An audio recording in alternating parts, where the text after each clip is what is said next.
अस्सलाम वालेकुम dear friends, कैसे हैं आप सब। मैं असमान जूम। आपको पता है कि अभी टेट एग्ज़ाम हुआ था 2022 में और उस पे जो भर्ती हुई है और अभी थर्ड टेट का भी रिज़ल्ट आ गया है, तो इंशाल्लाह भर्ती हो जाएँगी उस पर भी। अ, एक चीज़ ये है कि अभी जो अपॉइंट हुए हैं, तो उनके लिए आगे के लिए भी जो डॉक्यूमेंट लगेंगे, आपका अभी जो चल रहा है वो शिक्षण सेवक है 3 साल का, तो 3 ईयर का जो शिक्षण सेवक हो जाएगा आपका, तो 3 ईयर शिक्षण सेवक के बाद आपको ना ये डॉक्यूमेंट तैयार रखना है। तो ज़ाहिर बात है, आप अभी जो भी डॉक्यूमेंट अभी आप रख सकते हैं तो रखिए, लेकिन आपको पता होना चाहिए कि आफ्टर शिक्षण सेवक आपको कौन से डॉक्यूमेंट लगने वाले हैं। तो आज के वीडियो में हम यही देखेंगे। डॉक्यूमेंट देख लेते हैं, लिस्ट क्या-क्या है कि document after completion of 3 year as a शिक्षण सेवक। पहला जो है, तो आपको मराठी में भी है, मैं इंग्लिश में आपको बता देती हूँ यहाँ पे। जो पहला जो है वो रहेगा यहाँ पर copy of the education servant approval attested form 1, 2 and 3 के यहाँ पे जो अटेस्टेड फॉर्म की जो एक अटेस्टेड होना है कॉपी किसकी, एजुकेशन सर्वेंट के अप्रूवल की, तो ये एक आपको रखना है अपने पास। दूसरा जो आपके लिए इम्पोर्टेंट रहेगा वो ये है, resolution of the institution regarding approval in the regular पे स्केल के पे स्केल पर जो भी आपकी पे स्केल थी, तो उसमें मंजूरी से मुताल्लिक जो इदारा है उसकी आपको करारदाद रखना है। Resolution of the institute regarding approval in the regular पे scale, it must mention that the candidate has work satisfactory for 3 year and approval in the regular पे स्केल। कि क्या बोला गया है कि जो भी आपकी पे स्केल है उसकी मंजूरी, और उस मंजूरी के साथ क्या कि आपने 3 साल का जो शिक्षण सेवक का जो आपका जो इतने ये 3 साल थे, तो उसमें आपने बहुत इत्मीनान बख्श काम किया है, ये भी उसमें मेंशन होना चाहिए।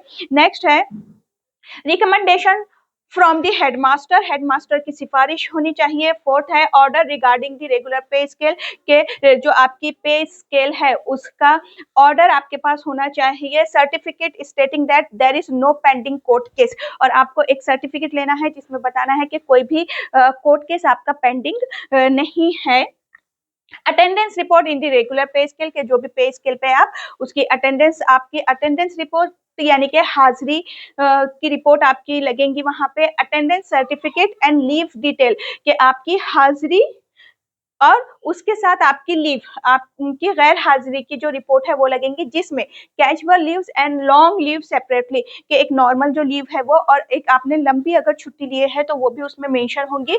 For 3 year from the date of approval of education server appointment, कि जब से आपका अपॉइंटमेंट होता है वहां से 3 साल तक आपने जो भी लीव्स लिए हैं, आपने जो भी छुट्टी लिए है, उसकी डिटेल रहेंगे यहाँ पर, डिटेल रहेंगी। उसके बाद है copy of the school staff approval list and schedule, के जो स्कूल स्टाफ है उसकी कॉपी अप्रूवल की प्लस आपके पास शेड्यूल उसका जो भी था वो आपके पास रहना है।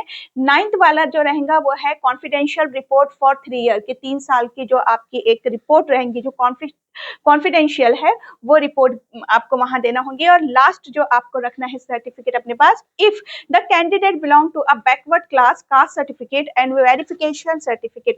अब देखिए, इन केस अगर आप कास्ट से है तो कास्ट सर्टिफिकेट और वेरिफिकेशन सर्टिफिकेट आपको ये भी अपने पास रखना होगा। तो जब भी आपका शिक्षण सेवक होना है, खत्म होने को आता है, तो आपके पास ये सारे के सारे डॉक्यूमेंट आपको लगेंगे आफ्टर शिक्षण सेवक। तो अभी जो एग्जाम हुआ था वो सेकेंड टेट, फर्स्ट टेट 2017 में हुआ, सेकेंड टेट 2022 में हुआ, और अभी 2024 में जो हमारा सेकेंड टेट एग्जाम हुआ। तो इन सारी चीज़ों के लिए आपको जो शिक्षण सेवक होता है उसके बाद ये सारे के सारे डॉक्यूमेंट आपके पास रेडी होना चाहिए। तो ये एक वीडियो था, आपके लिए हेल्पफुल रहा होगा इंशाल्लाह। और अभी जो सीटेट की न्यू बैच स्टार्ट होने वाली है वो 25 अगस्त से है, जिसमें जो daily live lecture, recorded lecture, सारी चीज़ें अवेलेबल की जाएंगी। यहाँ पे नीचे कॉन्टैक्ट नंबर दिया गया है, आप कॉल कर सकते हैं या मैसेज, कॉल तो नहीं, आप मैसेज कर लीजिए, व्हाट्सएप पर आप मैसेज कर सकते हैं बैच को ज्वाइन होने के लिए। दिसंबर में एग्जाम होगा, और अगर आप केवीएस की भी स्टडी कर रहे हैं तो आपके लिए सीटेट जरूरी है। आप पहले सीटेट एग्जाम दे दीजिए और बाद में आपका केवीएस भी आएगा। वीडियो आपके लिए हेल्पफुल रहेगा इंशाअल्लाह। वीडियो को शेयर भी कीजिए। अल्लाह हाफिज।